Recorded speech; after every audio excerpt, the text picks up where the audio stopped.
Hi friends, welcome to money Mantra 19. Money మంత్ర 19 ఛానల్కి స్వాగతం. ఈ ఛానల్ని సబ్స్క్రైబ్ చేసుకున్న ప్రతి ఒక్కరికి హృదయపూర్వక నమస్కారాలు. ఈ వీడియో చూస్తున్న ప్రతి ఒక్కరూ గురువుల అనుగ్రహంతో, విశ్వం యొక్క ఆశీర్వాదంతో ఐశ్వర్యవంతులవునుగాక. తదాస్తు. ఎవరైతే మన ఛానల్ని మొదటిసారి చూస్తున్నారో తప్పకుండా సబ్స్క్రైబ్ చేయండి. మరిన్ని వీడియోలు చేయడానికి సహకరించండి. ఈ వీడియోలో మనం ఒక పవర్ఫుల్ మేనిఫెస్టేషన్ టెక్నిక్ గురించి తెలుసుకుందాం. దాని పేరే 5x5 మేనిఫెస్టేషన్ టెక్నిక్. ఈ టెక్నిక్ అనేది మన యొక్క సబ్కాన్షియస్ మైండ్లో ఒక రీప్రోగ్రామింగ్ చేసుకోవటానికి, అలానే రీకన్స్ట్రక్షన్ చేసుకోవటానికి సహకరిస్తుంది. ఈ టెక్నిక్ని మనం యూస్ చేసి మన యొక్క సబ్కాన్షియస్ మైండ్లోని థాట్స్ యొక్క ప్యాటర్న్ని జస్ట్ 5 డేస్లో మార్చి మీరు దేన్నైతే మేనిఫెస్ట్ చేసుకోవాలి అని అనుకుంటున్నారో ఆ డిజైర్ యొక్క ఎనర్జీ ఫ్రీక్వెన్సీతో డైరెక్ట్గా కనెక్ట్ అయ్యేలా చేసుకోవచ్చు. మనం విడుదల చేసే ప్రతి థాట్స్కి, ఈ ఎమోషన్కి, యాక్షన్కి ఒక ఎనర్జీ ఉంటుంది. మీరు రిలీజ్ చేసే థాట్ యొక్క ఎనర్జీ డిజైర్ యొక్క వైబ్రేషన్కి మ్యాచ్ అయితే అట్రాక్ట్స్ లైక్ లాగా మీరు మీ డిజైర్ని ఆకర్షించుకోగలుగుతారు. అలా లా ఆఫ్ అట్రాక్షన్ వర్క్ అవుతుంది. దానికోసం మనం 5x5 మేనిఫెస్టేషన్ టెక్నిక్ని డైరెక్ట్గా సబ్కాన్షియస్ మైండ్ పైన పనిచేసేలా చేయొచ్చు. సో ఇది ఒక పవర్ఫుల్ టూల్ అని చెప్పచ్చు. మరి 5x5 టెక్నిక్ అంటే ఏంటి? మన యొక్క డిజైర్ని మేనిఫెస్ట్ చేసుకోవటానికి ఎలా యూస్ చేసుకోవచ్చు అనే విషయాలను తెలుసుకుందాం.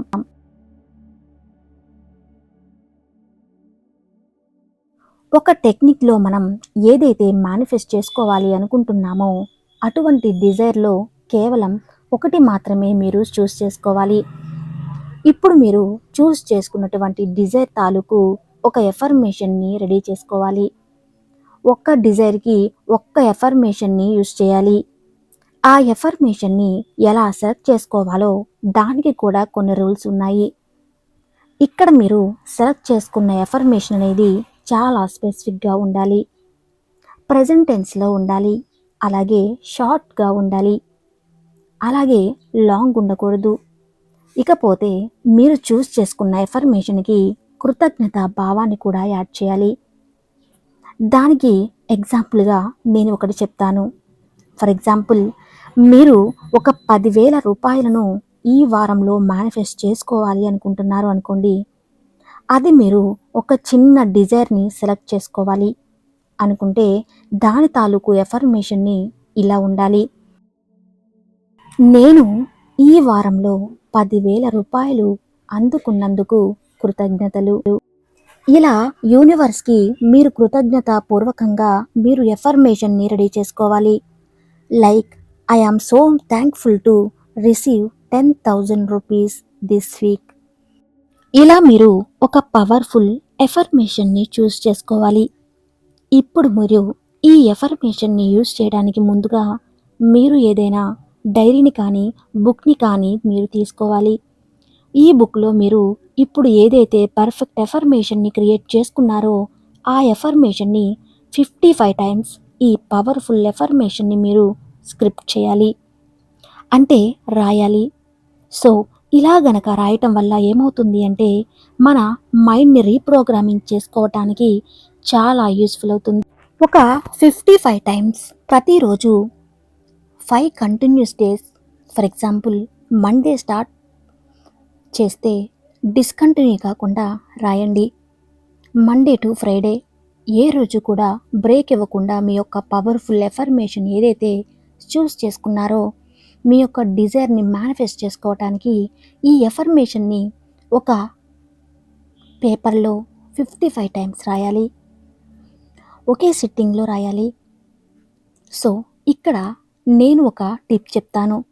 ఎగ్జాంపుల్ 55 టైమ్స్ మీరు రాస్తున్నారు కదా, ప్రతిరోజు ఏ టైంకి స్టార్ట్ చేస్తున్నారో ప్రతిరోజు కూడా అదే టైంకి స్టార్ట్ చేయాలి.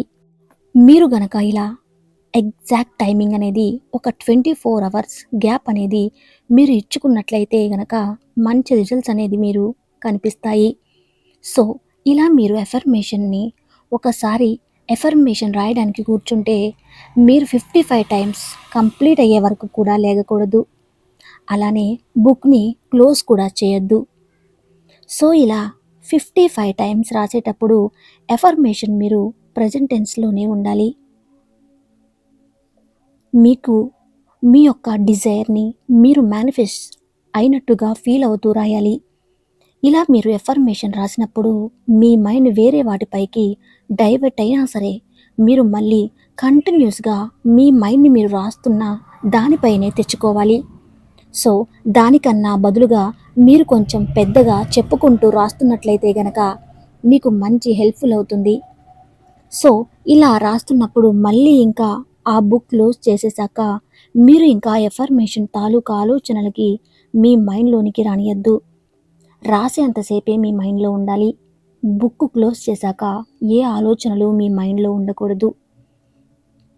ఒకవేళ మరీ ఎక్కువగా మీరు దాని గురించి ఆలోచిస్తున్నట్లయితే గనక మీ మేనిఫెస్టేషన్ ప్రాసెస్‌కి ఎక్కడైనా ఎఫెక్ట్ అయ్యే అవకాశం ఉంది.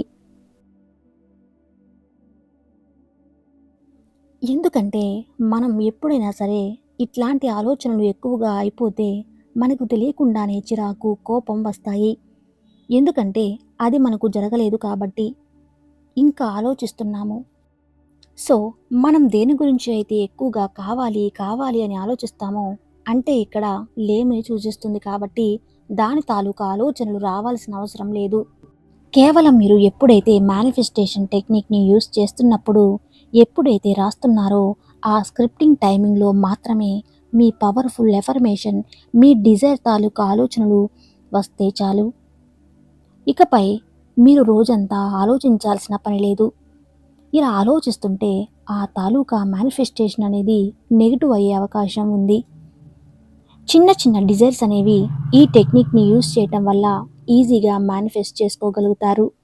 మీ లైఫ్‌లో ఒకవేళ తీసుకోవాల్సిన స్ట్రాంగెస్ట్ డెసిషన్ దగ్గర ఇటువంటి టెక్నిక్స్‌ని యూజ్ చేసేటప్పుడు కొంచెం అవేర్‌గా, కాన్షియస్‌గా ఉండాలి. ఈ మెథడ్‌లో మీరు ఎఫర్మేషన్ రాసుకోవటానికి మంచి టైం ఏది అని అడిగితే గనక మంచి టైం అంటే బ్రహ్మ ముహూర్త సమయం. రాత్రి పడుకునే ముందు రాస్తే మీ సబ్‌కాన్షియస్ మైండ్‌కి బాగా ప్రిపేర్ అవుతుంది. అలానే బ్రహ్మ ముహూర్త సమయంలో కూడా రాస్తే మీ యొక్క మైండ్ అనేది చాలా పీస్‌ఫుల్‌గా ఉన్నప్పుడు మీ సబ్‌కాన్షియస్ మైండ్ దాన్ని ఈజీగా రిసీవ్ చేసుకుంటుంది. కానీ రాసేటప్పుడు చాలా అవేర్‌గా, కాన్షియస్‌గా ఉండాలి. సో, ఈ మెథడ్‌ని మీరు ఖచ్చితంగా యూజ్ చేయండి. రిజల్ట్స్ కంపల్సరీ వస్తాయి. చూసారు కదా! ఈ వీడియో మీకు యూజ్‌ఫుల్ అనిపిస్తే తప్పకుండా లైక్ చేయండి. Thank you.